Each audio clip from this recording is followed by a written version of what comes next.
Bonjour, je suis Bernard Azéma, le président de l'association des Compagnons de Maglone, euh, qui est heureuse de vous accueillir dans ses murs. Alors, l'histoire des Compagnons de Maglone est maintenant ancienne, puisqu'elle remonte à 1969, date de la création de l'association, et qui s'est vue confier par bail emphytéotique un domaine assez exceptionnel, à la fois naturel et avec un bâti exceptionnel, puisque ce bâti, c'est rien moins que la cathédrale de Maglone, donc cathédrale entre mer et étang. Enfin. Et cette cathédrale est entourée, enfin, elle est sur une île de 30 hectares, dans laquelle nous cultivons la vigne, mais aussi elle est ceinturée d'étangs et dans lesquels nous pratiquons la pêche et jusqu'à une période assez récente cette année, la conchyliculture, voilà, qui est momentanément, nous l'espérons, arrêtée et qui reprendra au plus tôt, nous le souhaitons. L'association a trois missions qu'elle essaye de faire vivre et qui sont toutes conjointes les unes les autres. La mission patrimoniale, je viens de l'évoquer, donc préserver, protéger, sécuriser, valoriser ce patrimoine bâti avec cette cathédrale romane, monument historique de l'histoire du Languedoc. Deuxième mission, une mission médico-sociale, c'est-à-dire accompagner vers le travail, donner du travail et accompagner vers ce qu'on appelle aujourd'hui l'inclusion des personnes en situation de handicap. Et la troisième mission, la mission culturelle, qui est de faire vivre ce lieu au travers d'animations telles que deux festivals de musique, un en mai, un en automne. Le premier festival de musique ancienne à Maglone et le second qui existe depuis 11 ans, l'autre depuis 36 ans, qui est consacré plutôt au chant vocal, donc qui s'appelle Les Voix de Maglone. Et dans ces lieux également, je rajouterai que nous essayons aussi de favoriser des événements culturels, des expositions, mais aussi on a accueilli par exemple le mouvement du Félibrige pour, à l'occasion du 100e anniversaire de Frédéric Mistral, etc. Enfin voilà. Donc on a vocation à essayer de faire vivre le lieu avec des événements de nature culturelle. En fait, toutes les activités s'inscrivent dans le cadre de la mission médico-sociale, c'est-à-dire de faire accéder au travail et aussi au métier, donc à l'apprentissage de métiers. Et parmi ces métiers, il y a ceux de la vigne, et qui vont depuis l'entretien tout au long de l'année de la vigne jusqu'à à la vendange, jusqu'à à la mise en bouteille, toutes ces activités sont pratiquées sur le lieu même. Et nous sommes désormais depuis plus de 5 ans dans une démarche de bio, enfin et nous sommes en train de faire une conversion vers la biodynamie également. Voilà. Donc on a en exploitation 18 hectares de vignes dans les trois couleurs, avec des gammes, avec des gammes différentes, enfin 3 niveaux par exemple pour le rouge, 2 niveaux pour le blanc, un seul niveau pour le rosé pour l'instant. Voilà. Et donc ces vins sont en bio, ils sont embouteillés sur place et ils sont vendus aussi sur place, donc il n'y a pas de circuit plus court que celui-là.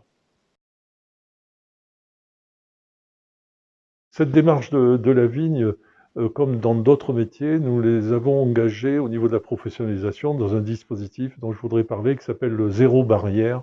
Ce dispositif permet aux personnes d'acquérir par des blocs de compétences dans les métiers et donc leur permettant d'accéder à une vraie professionnalisation et un diplôme reconnu.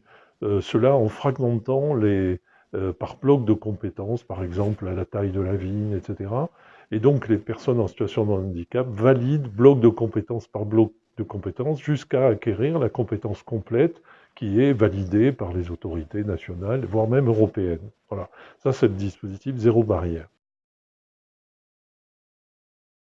Pour prolonger cette activité vigne, nous avons eu l'idée de créer ce qu'on appelle une entreprise adaptée, avant ça s'appelait les ateliers protégés, avec des personnes qui sont très proches de l'emploi, et ces entreprises adaptées servent de passerelle encore plus rapide vers l'emploi. Et ces activités d'entreprises adaptées tournent autour du maraîchage, d'activités aussi paysagères. Elles se déroulent pour le maraîchage à Morin, où nous exploitons actuellement 6 hectares de terrain qui étaient déjà certifiés bio, que nous avons repris, donc il n'a pas eu besoin d'attendre pour travailler directement en bio. Dans cette entreprise adaptée qui s'appelle les Ateliers de Maguelone, qui se trouve derrière la SAFER ou derrière le siège social du Crédit Agricole à Morin. Nous exploitons donc ces 6 hectares et nous produisons les légumes de saison depuis maintenant un an, oui, un an, voilà. Ces légumes déjà sont cuisinés dans nos 3 restaurants, dans notre restaurant du Grand Puy, dans notre restaurant de Maguelone, et aussi dans la cuisine centrale qui donne à manger aux compagnons et aux salariés.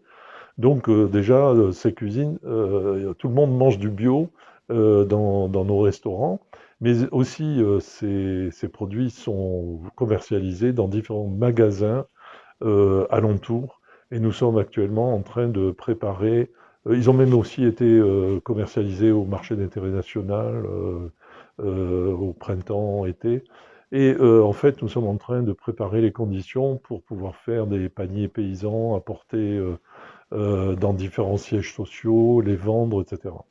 Et l'autre point de vente, c'est celui que nous allons ouvrir l'an prochain au domaine du Grand Puy, où nous avons prévu d'installer un magasin où nous allons vendre tous nos produits bio et aussi ceux d'autres partenaires.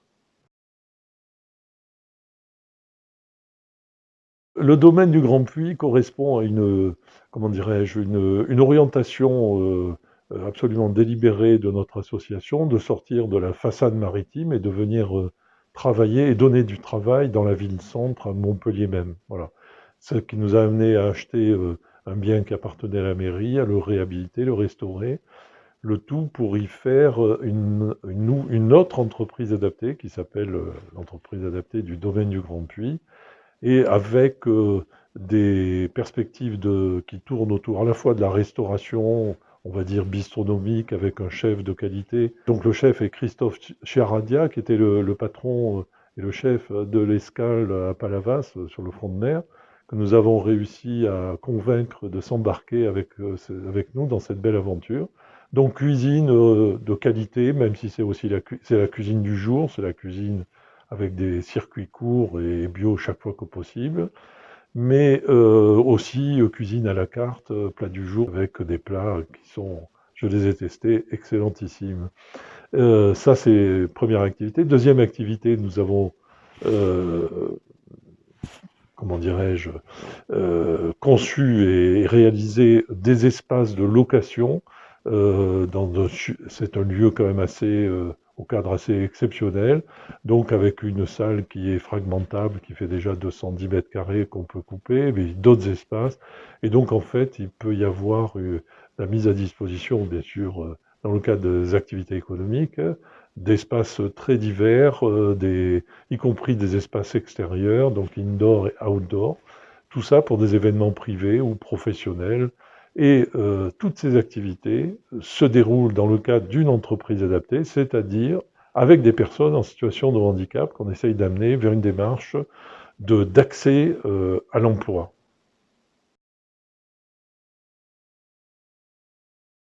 Au niveau des événements, ils sont permanents à Maguelone. Il se passe toujours quelque chose à Maguelone. Et en 2020, nous aurons effectivement les 2 festivals de musique de juin et d'automne, donc Festival de musique à Maguelone et Festival des voix de Maguelone, mais nous avons aussi d'autres concerts qui sont prévus. Bien sûr, nous avons en permanence, enfin de manière assez itérative des activités de type non touristique avec des événements dans nos villes, des démarches de dégustation un peu originales. Durant l'été, nous proposons aussi une déambulation à la fois musicale, historique et vineuse, si l'on peut dire, puisqu'on fait des visites guidées musicales et gourmandes sur le lieu même de Maglone. Ça se déroule durant l'été. Voilà, il se passe assez fréquemment des choses à Maglone. Le premier public qu'on souhaite toucher, c'est le public de proximité, le public déjà du quartier, de la métropole, bien sûr, et de la couronne alentour, et à qui on va proposer justement des après-midi de dégustation, en particulier le samedi. Je voudrais rajouter que le restaurant, actuellement, compte tenu des effectifs dont nous disposons, est ouvert tous les jours à midi, qu'il est ouvert également le samedi après-midi pour comme salon de thé, mais aussi avec ces dégustations de vin dont je viens de vous parler, et qu'au fur et à mesure, nous allons, comment dirais-je, élargir les plages d'ouverture au fur et à mesure que nous allons recruter des personnes pour ces activités-là.